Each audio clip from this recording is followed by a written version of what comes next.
Hello everybody and welcome. Today I have a product here sent to me by Hansshow, a Chinese manufacturer that makes all kinds of different vehicle accessories.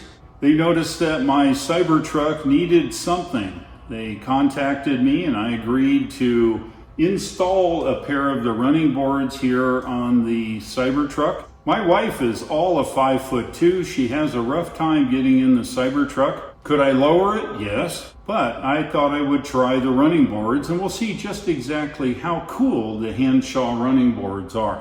Let's get this baby opened up. As you can see, it looks like the packing job was pretty decent. Everything is individually packed. This being a running board, we have another container here in the middle. Brackets are certainly beefy. They look like they're at least, I'd say, 130 thousandths thick. Pretty nice. Everything is wrapped.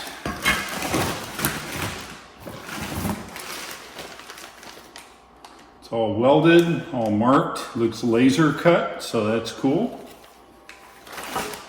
Being laser cut's one thing. But the other cool thing is we see that, I think you can see it says L3, and it shows directions and those kinds of things. Looks pretty good. Very well built. Okay, let's look at the instructions. It looks like it has a QR code for the instructions. Let me hold this up to the camera. And you can take your cell phone out and you too can look at the instructions on how to install the Hansshow running boards. You have a little bill of materials here showing all the parts and pieces. I think I'll take the time and pull all the parts out, count them, make sure I'm not missing any of the components. The tools include some 10mm wrenches. Comes with a 13mm wrench and a what I call the spudger tool, which allows me to do some prying of panels. These are spacers. Now these are not weenie plastic spacers, they're actually aluminum and they look painted. Don't look out anodized, but they do look painted. Same with these. These look also pretty well painted. Yeah, so these have a real nice coating on them. I'm not going to bore you by counting all the parts and pieces, but I'm going to certainly do that to make sure I don't have any missing parts. I do believe we have all the necessary hardware we could possibly use. One note, the hardware appears to be painted black. It is not powder coated like the rest of it, but I suspect it's stainless. Without actually doing a metallurgical test, I'm gonna say that we're good. All the stuff here is the same painted color, as you can see. Anyway, we're gonna proceed. One of the things after reviewing the instructions, I noticed that it goes underneath the side, and I want to make sure that it's not in the way of the jack stand or the jacking point on the truck. One of the things I have to do in working under the truck is make sure it's as high as possible. So we're just going to go to high mode. This will raise the truck, allowing me better access to crawl underneath and see what's going on. Okay, we're now at high. Let's climb under the truck. Per the instructions, we need to remove some 10mm bolts. Apparently they are in these round things here. They call them red coils, but they're black ink. So it appears from looking at this, all of these 10mm here that hold on the bottom of the thing need to come out. Having the supplied tools are nice. I'm going to go down the line here and let's remove all these 10mm.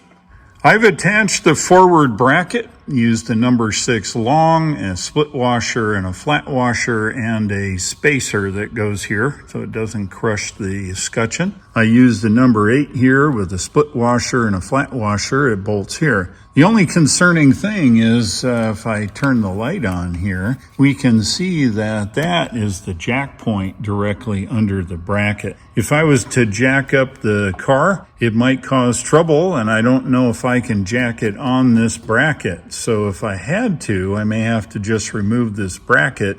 The other part is, of course, these 2 little bump right here are for the jack stand. They will go here. Let's get the rest of them on. So this is the procedure.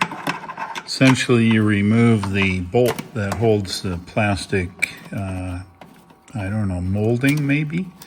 Kind of a long one. It's got a lot of threads. Okay, so there we go. So we'll get rid of the factory bolt. We take number 2, which is bracket number 2.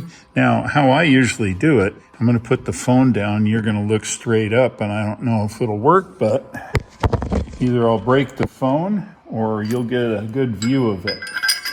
So the first thing I do is I stick the bolt and hold it through with my hand, okay?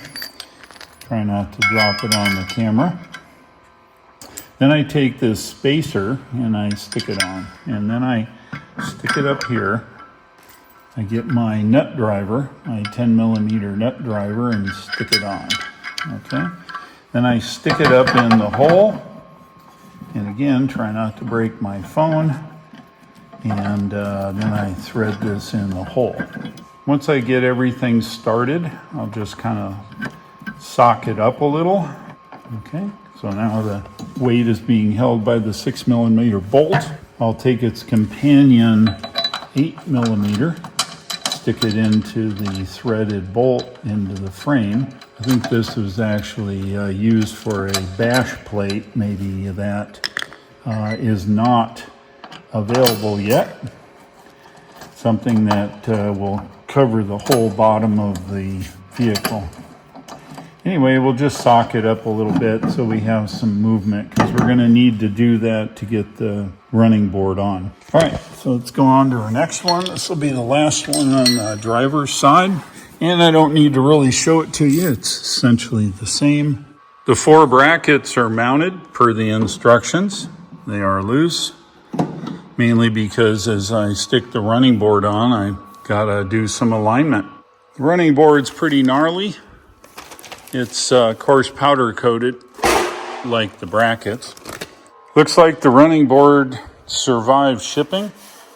It's a little plastic dust from where it ground on the plastic. Here's the top. Looks in just fine shape. All right, let's get to mount these things. We'll get them on here and then put the mounting bolts and brackets on. Here's a dry fit. I just set them on the bracket. We can move them to the back, to the front, whatever suits us. All right, now let's see if we can get these brackets in without causing any trouble. The brackets are kind of an interesting design. There's a bolt stuck through them and welded. And these brackets go on the inside, and then the bolts are down and allows us to tighten them up once we get in the position we want. So how do we go about sticking them in there? Well, it's pretty easy. The channel, as you can kind of see here, is from here to here. So this bracket will slide in this way, and then we'll push it up and it'll go through these holes. So let me get that done. So it goes in pretty easy. Essentially, you put it in here, slide it down, pick up the running board and drop it in so that the screws are now sticking through. I'm just going to loosely put some nuts and washers and stuff under here while I get the rest of them squared away. I've threaded the nuts and lock washers and flat washers in now, and they'll stabilize this bracket, and then I'll go down to the rest now. The 4 brackets, washers, split washers, and bolts are in. As you can see, they're loose. Allows me to adjust in and out. So I'm going to go ahead and tighten up the brackets into the vehicle. That will help me then tighten up the outer brackets I just put into the running boards themselves. I've decided I want the running boards as far in as possible. I don't really need them stick out any further than the tire itself. So that's good. If I run into something hard, it won't catch these. I'm going to put them in, and then I'm going to align them so that you see this hole here. The back of the hole looks aerodynamic. It's kind of cool. A lot of folks wouldn't realize that, and why it's all wallowed out is because the turbulence coming off of here is just more drag. So even over here, it's the same. Every little bit of drag is eliminated here in the Tesla. So what I'm going to do is right at the edge of this cutout here is I'm going to align the running board up to it right there. Okay, that's where the running board's going to go. And I'll make sure all the brackets and everything are where they're supposed to be, and then we'll get this tightened up. All right, I saved you the agony of watching me tighten each and every one. There we go. I choose not to use a drill or an impact driver, and I always tighten everything by hand just to make sure that it's tight, but it's not over tight. I think we're good for a test. I'm 6'6". I weigh 248 pounds. So let's see. If it collapses, then there you go. Well, I will say they complement the truck nice. All right, let's try a stand-up test. Of course, with any vehicle, even my F-250, having a step here is really handy. So let's test this. Oh, it's nice and sturdy. Oh, yeah. How about that? Makes it easy to get into. I think these are going to be a real nice addition. What do you think? Yeah, I kind of like them. Hansshow makes a nice product for sure. The only thing I have to say is it tends to, brackets here, cover up the lifting points on the truck. That's a problem if I need to jack it up, but I'll see if I can work around that. Maybe I have to remove a bracket or something like that. I don't know. But in the end, they look pretty cool, especially with the stainless and all of the black. I'm going to go ahead and install the right side. I don't think I need to show you all of the details. I would say they look pretty cool. Yeah, they complement the CyberTruck just fine.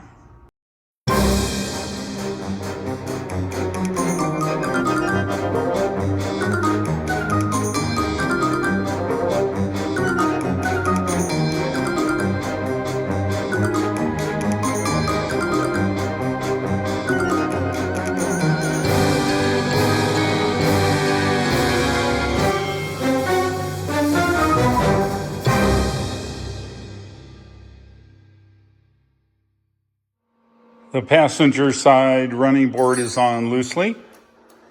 All right, so let's make the adjustment. All the nuts and bolts are in, but loose. As you can see, if you remember from the other side, it's all the way in. And then we have to line it up. Remember this and the aerodynamic bump. We're just going to slide it forward here so that it's right even with the aerodynamic bump. All right, so that's where it's going to go, and it puts it the same as the opposite side. Okay, at this point, I'm going to tighten up the inner bolts that hook to the frame, and then I will tighten up the bolts that retain the running board. Let's see how many spare parts are left over. Here's what it looks like on the passenger side. It's not sticking out any more than the wheel is. It's just inside of the wheel dimension. So if you're going to hit something, you'll hit the wheel. Looks nice. It's very strong. So far, it appears to be a pretty dang nice product. As you saw, it went together pretty darn easy. Little common sense and some nuts and bolts. And the thing is, do not over tighten stuff. Tighten it snug and maybe a quarter turn and you're good. There it is. That's the passenger side. Now let's have a look at the driver's side again. This is the driver's side. Looks just the mirror image of the other side. Man, I think it really complements the truck. They really look good. They really complement the CyberTruck well. If you like today's video, give me a like. Go ahead and pass it on to your friends that have a CyberTruck that may want to buy a Hansshow running board set for their CyberTruck. The coupon shown here at the bottom of the screen gives you 20% discount if you use my code EVDave. They went together well, and I'm happy so far. Even the ability to move the bracket to jack up the truck, which worked out very well. Thanks for watching. I'll look for you in the next videos, and take care.